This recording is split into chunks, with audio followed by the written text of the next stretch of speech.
अस्सलाम वालेकुम। आज की वीडियो में हम करेंगे एक्सरसाइज 15B या जो mathematics book 2D2 7th edition जो न्यू एडिशन है उस एक्सरसाइज है ये।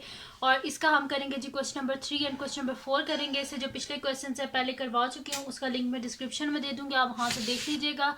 और अगर अभी तक आपने मेरा चैनल सब्सक्राइब नहीं किया तो उसको सब्सक्राइब कर दीजिए। और जो मेरा सेकंड चैनल है जिसके बीच में कुकिंग की, क्राफ्ट्स की, रिडल्स की और ड्राइंग की वीडियोज़ हैं, उसका लिंक भी डिस्क्रिप्शन में, उसको देख लीजिएगा। और आपका दिल करे तो सब्सक्राइब कर दीजिएगा। तो स्टार्ट करते हैं। क्वेश्चन नंबर 3 है हमारे पास के a survey is conducted to find out which of the four fruits apple, papaya, guava and mango the student P in a class prefer. The pie chart shows the result of the survey. A student is selected at random. Find the probability that the student prefers. First of all है कि वो prefer कर रहा है Apple को, second है mango को and third one is papaya and guava. So अब स्टार्ट करते हैं इसको। तो अब यहाँ पे हमारे पास है ये पाई चार्ट गिवन है। और जो फुल पाई चार्ट होता है ये सर्कल होता है ना, तो sum of all angles of circle या sum of all angle at point हमारे पास क्या होता है 360 डिग्री के इक्वल, यानी कि इन सब एंगल्स का सम हमारे पास इसके इक्वल होता है 360 डिग्री के इक्वल। इसी वजह से अगर हमने किसी सेक्टर को बीच में से निकालना हो तो हम क्या करते हैं, उस सेक्टर को डिवाइड कर देते हैं 360 से, तो हमारे पास उसकी प्रोबेबिलिटी जो है वो आ जाती है।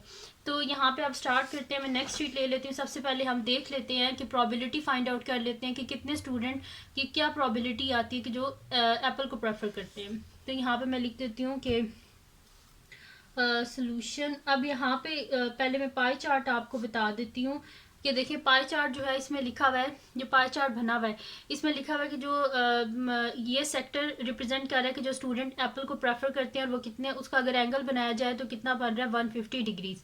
और जो पपाया को कर रहे हैं उनका अगर एंगल बनाया जाए तो वो इक्वल है 90 डिग्री की। और अगर गुआवा का बनाया जाए तो 45 डिग्री। और मैंगो का इन्हें नहीं दिया हुआ, तो इसको हम खुद फाइंड आउट कर लेंगे कि कितना इसका जो है ना वो सेक्टर में ये एंगल कितना बनता है।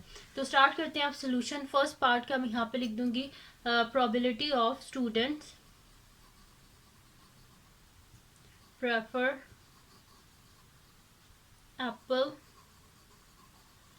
इज इक्वल्स टू, इसका फार्मूला लिख देंगे कि area of sector of denoting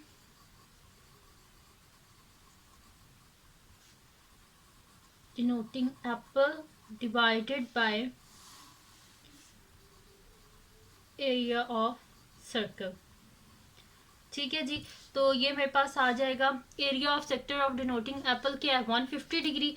तो हम यहाँ पे लिख देंगे 150 degree divided by area of circle, यानी कि फुल जो सर्कल होता है किसके इक्वल होता है 360 डिग्रीज के इक्वल होता है। ठीक है, अब यहाँ पे देखते हैं कोई कटिंग हो रही है तो वो हम कटिंग कर लेते हैं। तो ये 0 और 0 ये आपस में कैंसिल आउट हो गए। और 3 5 सा 15 होता है हमारे पास, और 3 12 सा 36। ठीक है, तो इसकी प्रोबेबिलिटी हमारे पास क्या आ गई है 5/12। ठीक है जी, तो यहाँ पे इसका जो फर्स्ट पार्ट है वो सॉल्व हो गया।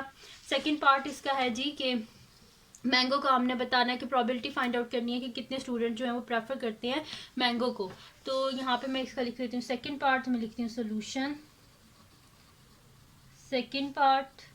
तो सेकंड पार्ट जी हमारे पास है कि मैंगो को कितने प्रेफर करते हैं। तो बिल्कुल वैसे ही करेंगे, लेकिन मैंगो का हमें एंगल नहीं पता, तो सबसे पहले उस एंगल को फाइंड आउट कर लेते हैं। तो मैं यहाँ पे लिखती हूँ कि एंगल ऑफ द सेक्टर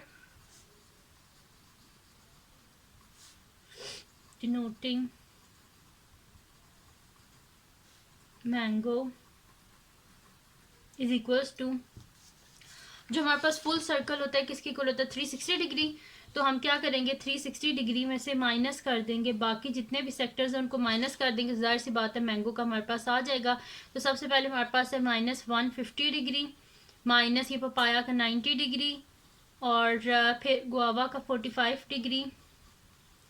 ठीक है, तो अब इन सब को माइनस कर लेते हैं, देखते हैं हमारे पास क्या आता है। 360 में से माइनस कर लेते हैं हम 150, ये 0 हो गया, 1 हो गया, 3 में से 1 गए 2, फिर इसमें से हम माइनस कर लेते हैं अब 90 को, तो यहाँ पे 0 आ गया। और यहाँ से 11 में से 9 गए तो पीछे के बचते हैं जी 2, 120 में से 45 को माइनस कर देते हैं, 10 में से 5 गए तो 5, और फिर यहाँ पे बच गया 1। तो 11 में से 4 को माइनस करें तो पीछे बचते हैं 7, यानी कि ये मेरे पास आ गया 75 डिग्रीज। ठीक है, तो angle of sector represent mango क्या है हमारे पास, ये है 75 डिग्री। ठीक है, तो यहाँ पे मैंने लिख भी दिया कि 75 डिग्री है कि मेरे पास। अब फाइंड आउट कर लेते हैं प्रोबेबिलिटी क्या आती है कि कितने स्टूडेंट जो हैं वो प्रेफर करते हैं मैंगो को। तो मैं यहाँ पे लिख दूंगी कि probability of student prefer mango is equals to area of sector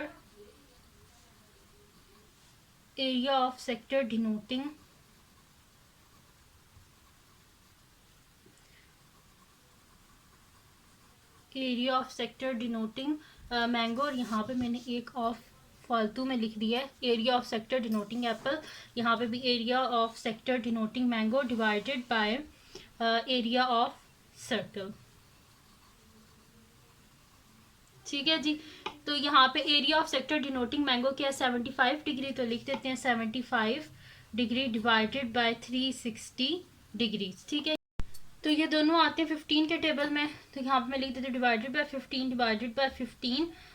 तो 15 5 सा 75 एंड 15 24 सा होता है हमारे पास 360। ठीक है, तो 5/24 आ गई हमारे पास इसकी प्रोबेबिलिटी। अब करते हैं इसका नेक्स्ट पार्ट जो कि हमारे पास लास्ट पार्ट के प्रोबेबिलिटी फाइंड आउट करनी है कि स्टूडेंट प्रेफर कर रहे हैं पपाया और गोवा को। तो यहाँ पे हम देख लेंगे वैसे ही कि एंगल ऑफ सेक्टर जो कि रिप्रेजेंट कर रहा है हमारे पास पपाया और गोवा को। तो पपाया को कर रहे हैं 90% और 90 डिग्री और गोवा को 45 डिग्री। तो मैं यहाँ पे लिखूंगी सोल्यूशन थर्ड पार्ट। तो यहाँ पे हमारे पास क्या है, एंगल ऑफ सेक्टर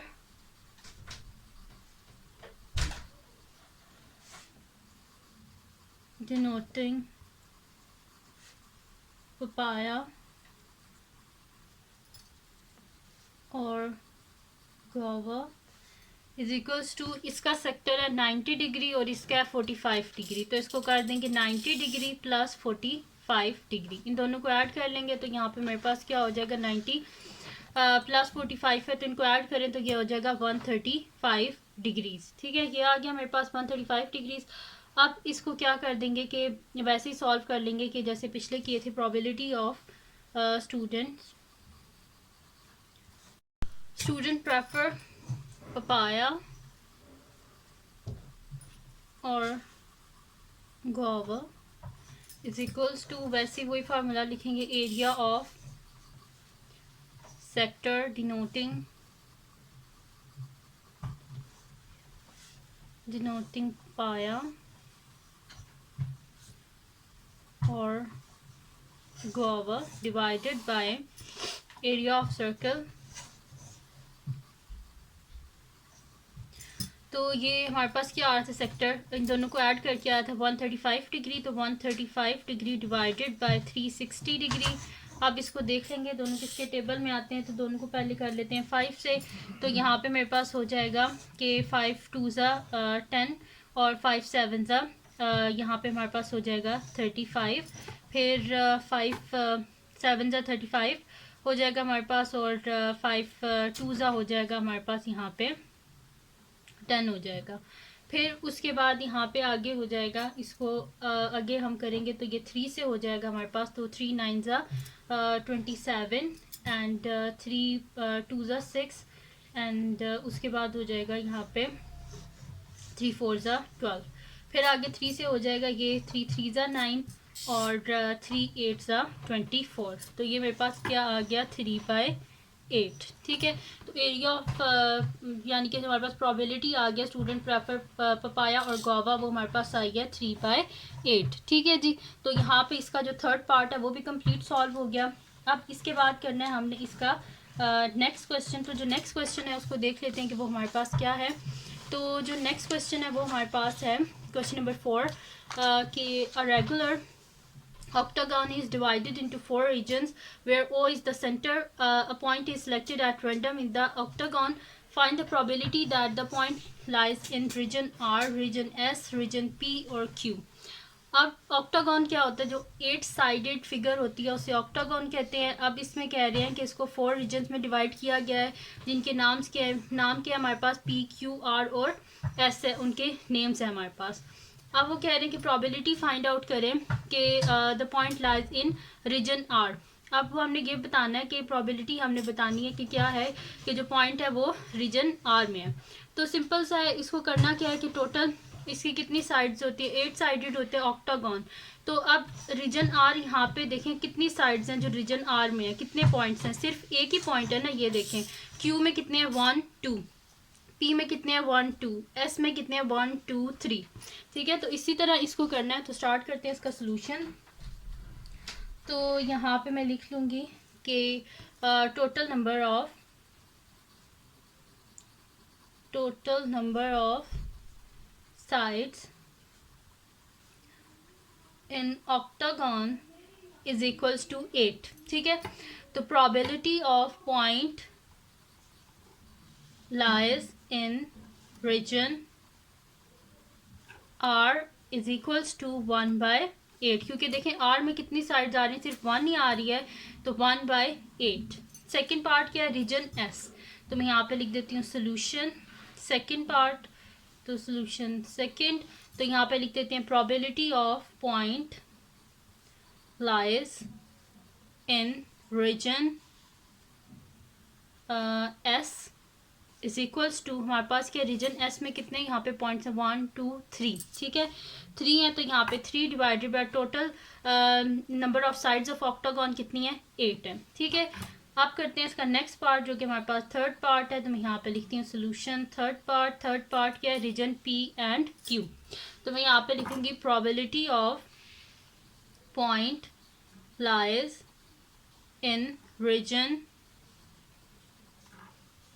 पी और क्यू इज इक्वल्स टू कितने हैं, पी के कितने 1 2 2 प्लस क्यू के देख लें कितने पॉइंट्स हैं 1 2, डिवाइडेड बाय टोटल जो हमारे पास नंबर ऑफ साइड्स हैं 8। दिस इम्प्लाइज कि क्या हो जाएगा 2 2 ज़ा 4, 4/8, फिर 4 1 ज़ा 4, 4 2 ज़ा 8। तो इसकी प्रोबेबिलिटी हमारे पास क्या आ गई है 1/2। तो प्रोबेबिलिटी हमारे पास आई है point lies in region P और क्यू इज़ 1/2, और probability of point lies in region S 3/8 है, probability of point lies in region R 1/8 है।